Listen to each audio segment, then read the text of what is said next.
Olá, nós queremos iniciar o nosso culto com a graça e a paz do nosso Deus. E que bom que você está nos acompanhando e que você também possa transmitir essa mensagem daquilo que nós refletiremos aqui nessa manhã com quem você desejar, que esteja à vontade para fazer isso. E eu quero saudar a nós com uma palavra bíblica que se encontra em Mateus, no capítulo 5, o versículo 4, onde a palavra diz assim, e é Jesus quem fala: bem-aventurados os que choram, pois serão consolados. Bem-aventurados os que choram, porque serão consolados. Nós percebemos a partir dessa palavra que existe um chorar que torna uma pessoa feliz. Ou melhor, o fato dela chorar mostra que ela é alguém feliz. Só que esse chorar não é um chorar qualquer. É quando nós nos colocamos junto com outras pessoas, nós nos sensibilizamos diante de situações e que o compreender isso, perceber isso, faz com que a gente queira estender a mão, queira estar junto. Portanto, nós queremos falar hoje a respeito da compaixão, da importância que ela tem para as nossas vidas, mas muito mais do que isso, o quanto ser uma pessoa compassiva mostra que realmente nós somos seguidores de Jesus Cristo. E essa palavra da bem-aventurança vem justamente nesse contexto de discipulado, em que Jesus diz para os seus discípulos que eles são felizes porque têm a capacidade de se sensibilizar diante das fragilidades do mundo, diante do pecado que afeta a vida de uma pessoa, da sua incredulidade, das doenças, das dores que lhe atingem e, portanto, se colocar ao lado, levando a esperança que é Jesus Cristo. Assim, nós convidamos você a celebrar junto conosco, mas mais do que isso, a buscar compreender a vontade do Senhor para a sua vida. Vamos também orar, vamos entregar ao Senhor esse tempo de reflexão, que acima de tudo seja um tempo de nós também abrirmos o nosso coração diante de Deus e acolhermos a sua palavra, tendo o coração com terra fértil. Vamos orar. Senhor, nós te agradecemos, porque nós podemos refletir na tua palavra, um privilégio imenso que nós temos. E é maravilhoso, Senhor Deus, nós sabermos que tu nos dás humanidade. Tu multiplicas em nós a sensibilidade. E nós te pedimos, Senhor, que em nome de Jesus, como pessoas que se comprometem a seguir a ti, realmente nós tenhamos um coração voltado ao nosso semelhante. Nós te pedimos, portanto, Senhor, que o Senhor Deus esteja falando aos corações de todos aqueles que estão nos ouvindo e haverão de nos ouvir, Senhor, em qualquer momento que seja. Que a tua palavra seja viva e poderosa, em nome de Jesus. Amém. E assim convidamos que você possa cantar conosco. Que Deus abençoe a sua vida e a sua casa.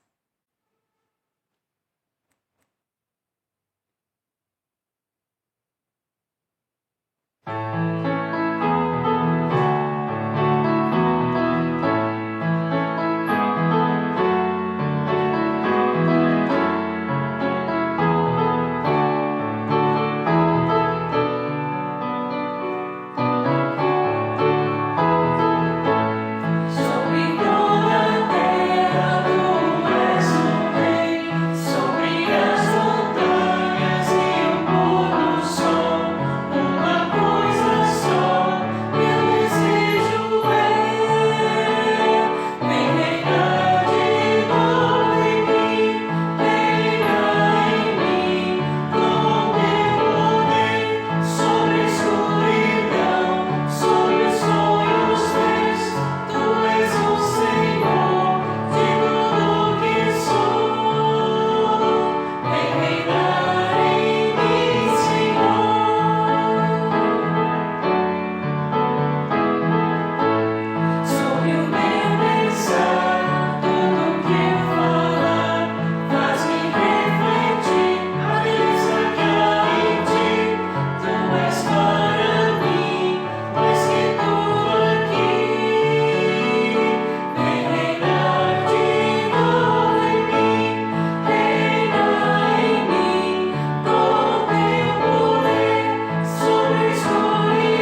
Esse agora é o momento da nossa reflexão da palavra de Deus e que realmente, como nós cantamos, pedindo a Deus para que Ele nos dê sensibilidade de olhar para as pessoas à nossa volta, nós possamos pedir que nesse momento de reflexão da palavra de Deus, o nosso coração realmente queira acolher o chamado que Jesus Cristo nos faz diante desse tema que é a compaixão como nossa vocação, e seja esse um momento de nós compreendermos um pouco mais a respeito dessa importância. Vamos orar, vamos entregar esse momento de reflexão nas mãos do nosso Deus. Graças nós te damos, Senhor, porque contigo nós podemos avançar. Nós não precisamos ficar numa vida estagnada, presa aos nossos velhos conceitos, aos nossos pecados. Não precisamos, Senhor Deus, viver na ignorância. Nós podemos, Senhor, ver a luz, porque a luz veio até nós. O Senhor Jesus é a luz do mundo. E o Senhor disse que quem crê em Ti jamais andará nas trevas, mas terá a luz da vida. Assim, Senhor, ajuda-nos a compreender que estar na Tua luz é ser luz. E nós te pedimos, Deus, nesse momento, que os nossos corações se abram diante da Tua palavra, que um dos nossos maiores desejos seja Te servir. Que assim Tu guardes a cada um que estará conosco nesse momento de meditação. Em nome de Jesus. Amém. Então, como tema deste dia, compaixão, nossa vocação, quero trazer um pouquinho a lembrança do ministério de Jesus, dos seus atos, da sua vida. E com certeza o ministério de Jesus, ele foi impactante e ele foi único. Nós observarmos algumas características do seu ministério a partir de alguns atos seus. Por exemplo, seus ensinos. Jamais alguém pôde superar os ensinamentos de Jesus. Todas as suas palavras vinham acompanhadas com poder, de forma que as pessoas que nele criam viam o quanto as suas vidas eram transformadas. Também falando do seu poder, este foi sem igual, pois não houve limitação. Jesus, ele foi capaz de multiplicar pães, ele foi capaz de acalmar tempestades, acalmar o mar e até mesmo de ressuscitar mortos. Mas mais ainda, quando ele mesmo esteve morto, ele ressurgiu. Falar da sua sabedoria, a qual também foi sem igual. Ninguém pôde reprová-lo em algum momento, ninguém pôde discordar dele. Até mesmo os seus inimigos admiravam a sua sabedoria e, portanto, não viam brechas entre o que Jesus falava e a forma como ele vivia. Acerca do seu amor e da sua compaixão, Jesus era alguém sem igual. Jesus acolhia pessoas com quem ninguém mais se importava. As suas atitudes, portanto, eram marcantes e únicas, de forma que ler acerca dele nos evangelhos é perceber que nós não estamos falando de um homem comum. Nós estamos falando de alguém que se revelou Deus. Nós estamos falando de alguém revestido de divindade. Assim, queridos, quando Jesus chegou ao final do seu ministério, ele surpreende mais uma vez, porque ele afirma que aquilo que ele fez e como ele fez, nós agora somos chamados a fazer. Portanto, queridos, Jesus nunca quis ser admirado, ele quer ser seguido. Se nós temos a decisão de segui-lo, então nós precisamos refletir em sua vida e caminhar conforme ele viveu nesse mundo. Assim eu convido que a gente possa fazer a reflexão a partir de uma palavra que se encontra no Evangelho de João, capítulo 5, os versículos de 1 a 9, em que nos fala um pouco de tudo isso. Diz assim: algum tempo depois, Jesus subiu a Jerusalém para uma festa dos judeus. Há em Jerusalém, perto da Porta das Oliveiras, um tanque, que em aramaico é chamado de Betesda. tendo 5 entradas em volta. Ali costumava ficar grande número de pessoas doentes e inválidas, cegos, mancos e paralíticos. Eles esperavam um movimento das águas. De vez em quando descia um anjo do Senhor e agitava as águas. O primeiro que entrasse no tanque, depois de agitadas as águas, era curado de qualquer doença que tivesse. Um dos que estavam ali era paralítico, fazia 38 anos. Quando o viu deitado e soube que ele vivia naquele estado durante tanto tempo, Jesus lhe perguntou: "Você quer ser curado?" Disse o paralítico: "Senhor, não tenho ninguém que me ajude a entrar no tanque quando a água é agitada. Enquanto estou tentando entrar, outro chega antes de mim." Então Jesus lhe disse: "Levante-se, pegue a sua maca e ande." Imediatamente, o homem ficou curado, pegou a sua maca e começou a andar. Este relato nos apresenta uma situação um tanto dramática, em torno de um tanque chamado de Betesda, que quer dizer Casa da Misericórdia. Costumavam ficar ali várias pessoas, e a palavra as classifica como doentes e inválidas. A gente já vai entender esse termo pesado de você chamar uma pessoa de inválida. E essas pessoas aguardavam as águas serem agitadas por um anjo. E o primeiro então que entrasse na água, que chegasse até ela, era curado. Nós temos aqui um relato de uma situação da época, que a palavra diz que grande número de pessoas costumavam ficar ali. E de fato elas estavam ali, porque elas não tinham nenhum outro socorro. Essa era a única esperança, não apenas para a sua cura, mas de vida.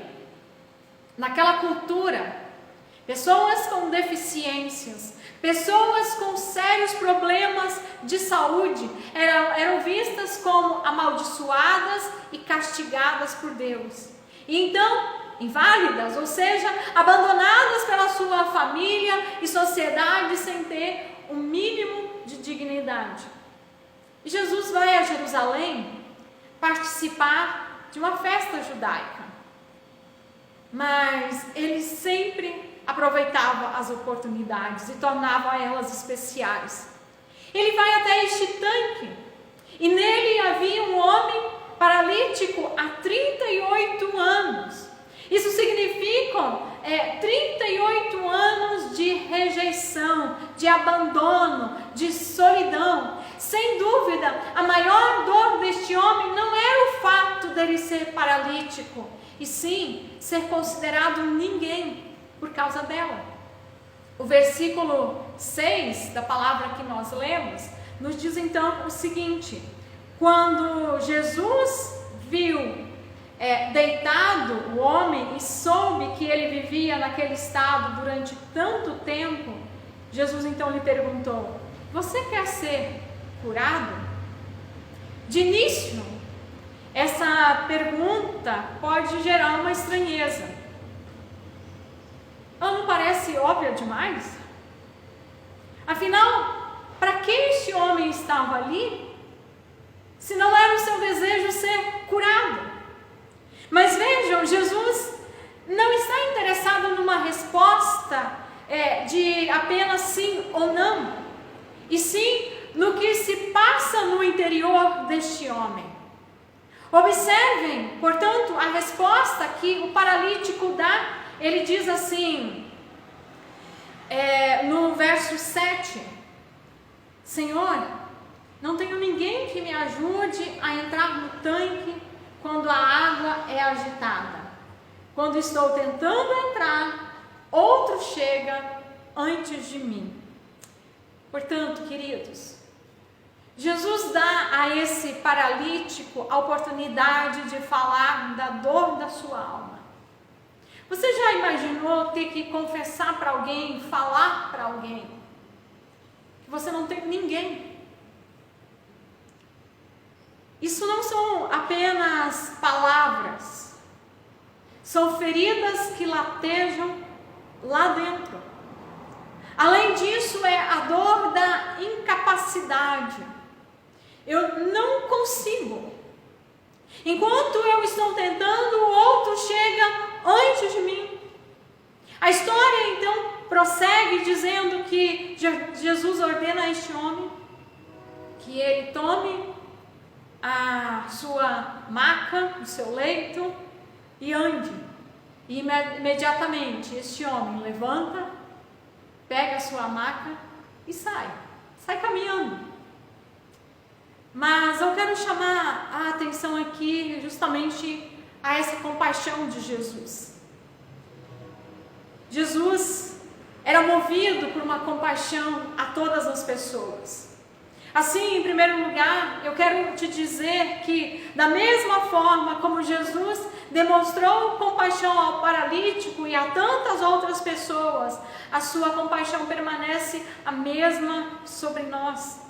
Jesus vai ao encontro do paralítico porque ele, apesar dele saber, o que se passa com ele pergunta se é do desejo ser curado, porque ele quer ouvi-lo.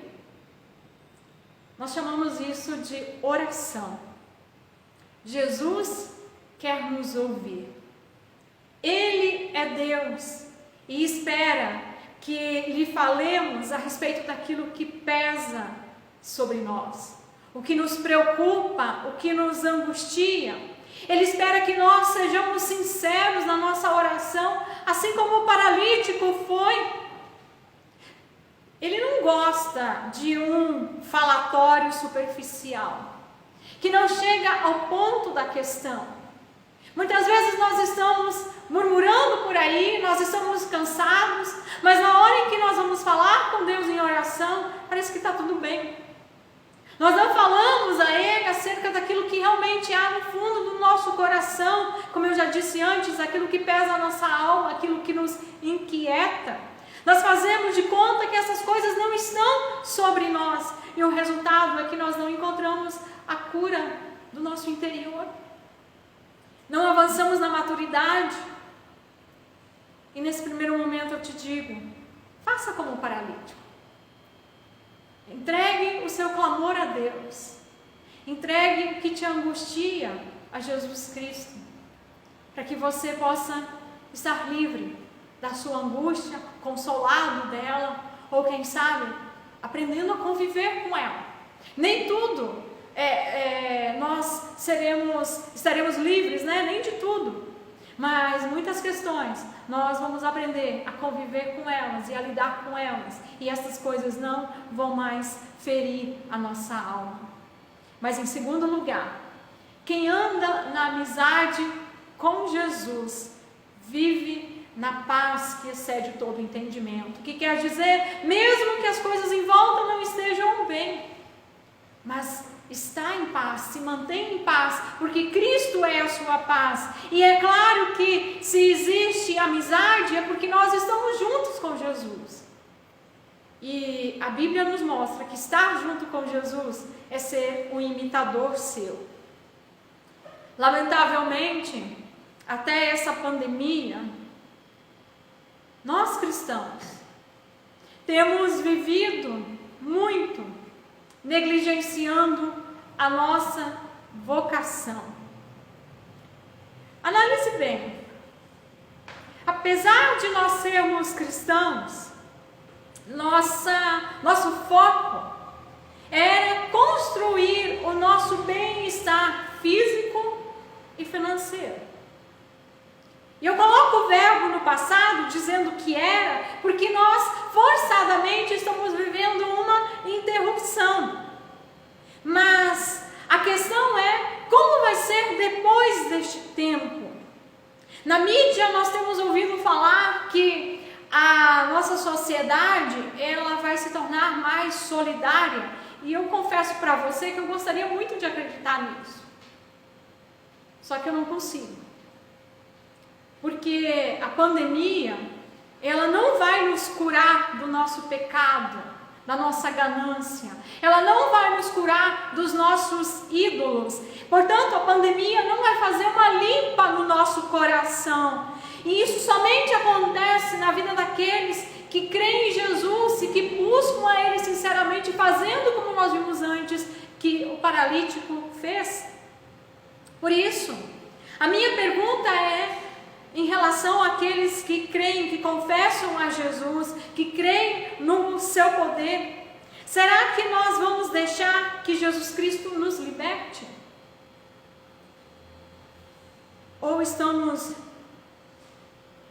não estamos deixando Ele nos libertar?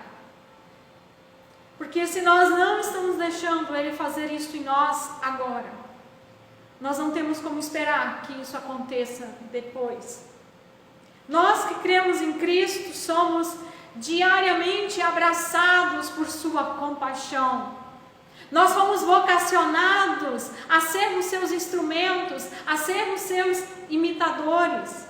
O Senhor Jesus quer ir ao encontro das pessoas solitárias, das pessoas angustiadas, das pessoas em necessidade, como este paralítico. E o meio pelo qual Ele o faz e o quer fazer é através de nós. Ele formou a sua igreja no mundo justamente para que ela, como extensão do seu corpo, fizesse exatamente o que Cristo faria no nosso lugar, se Ele estivesse aqui. O mundo precisará de mais compaixão. Ele precisa de discípulos de Jesus.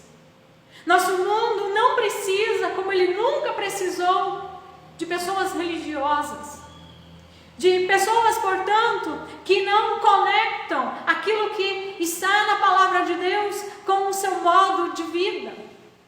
Portanto, eu quero te convidar, marque na sua agenda mental, marque na sua mente, com letra bem grande, compaixão, como a de Jesus.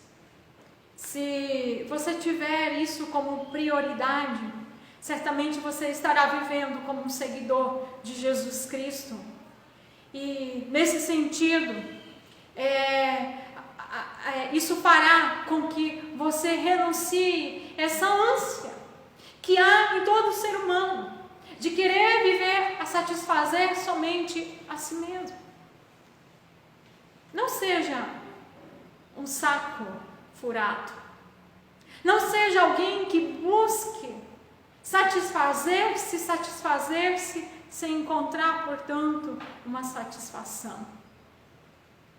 Jesus é aquele que nos satisfaz.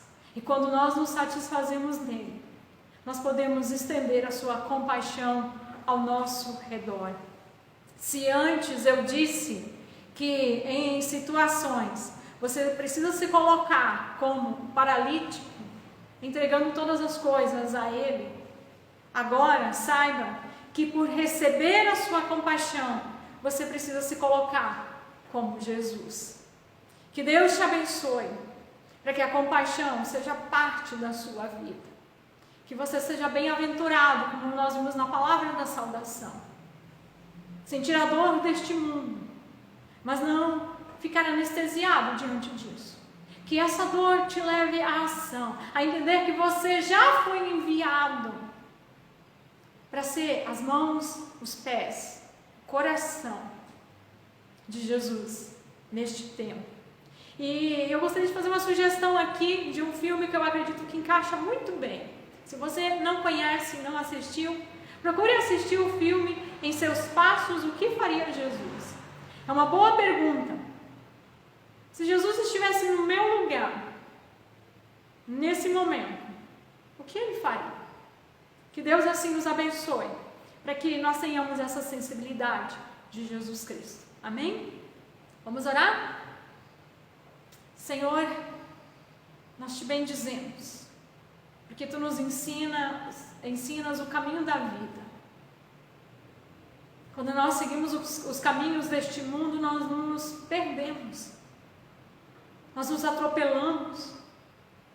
Nós achamos que o ter muito é o melhor. Nós deixamos, Senhor Deus, de ser fonte de vida. Deixamos, Senhor, de fluir, de permitir que a Tua bondade flua por meio de nós. E nós te pedimos, Senhor, que nós vivamos de acordo com o Teu chamamento. Que em nome de Jesus, Tu nos dê, sim, um coração sensível, amável. Que os nossos olhos não se fechem diante da realidade em nossa volta. Que diante das crises que o mundo enfrenta e ainda haverá de enfrentar, Senhor, nós não cruzemos os nossos braços, nós não nos sintamos impotentes diante delas, mas saibamos que o Senhor está em nós e o Senhor quer agir por meio de nós.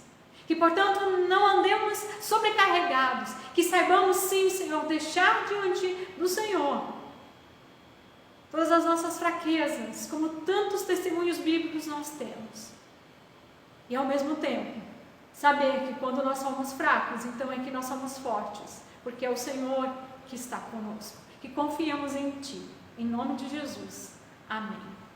Convido que, prosseguindo nesse momento de reflexão, nós possamos meditar na letra da canção que nós cantaremos agora, Ele Vem para Te Salvar, e essa música diz: diga aos cansados, diga aos aflitos, tenha coragem de dizer ao Senhor, de dizer às pessoas, ministrar sobre a vida delas a palavra, a vontade do Senhor, a cura do Senhor, e estender a sua compaixão.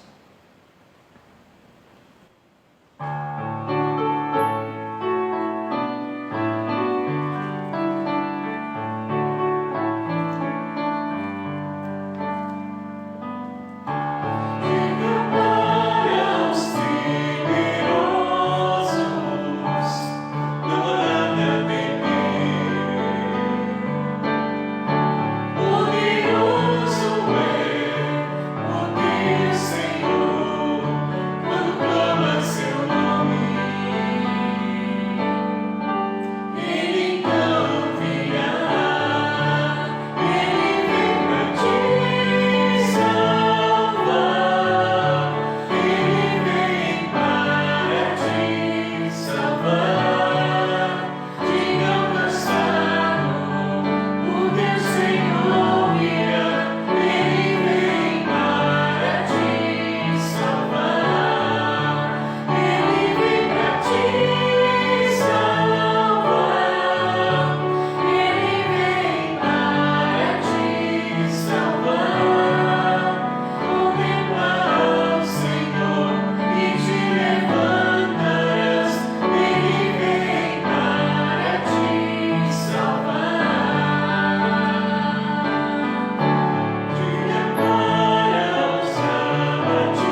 vem para te erguer. E te erguer para que você seja uma bênção do Senhor. Para que você seja a manifestação do amor, da compaixão dele aqui entre nós, nessa sociedade. E os nossos recados para você que nos acompanha, sempre às quartas-feiras, às 19 horas, nós temos a reflexão bíblica com o pastor Osiel. E as nossas crianças estará sendo lançado na página às 11 horas da atividade. Um pouquinho antes você já tem aí o vídeo para você acompanhar a história de hoje. Criançada, Deus abençoe vocês. Que você tenha um abençoado domingo na paz do nosso Deus. Fica com Ele, cuide-se e anuncie aos cansados que o Senhor Jesus está aí para salvar. Deus te abençoe.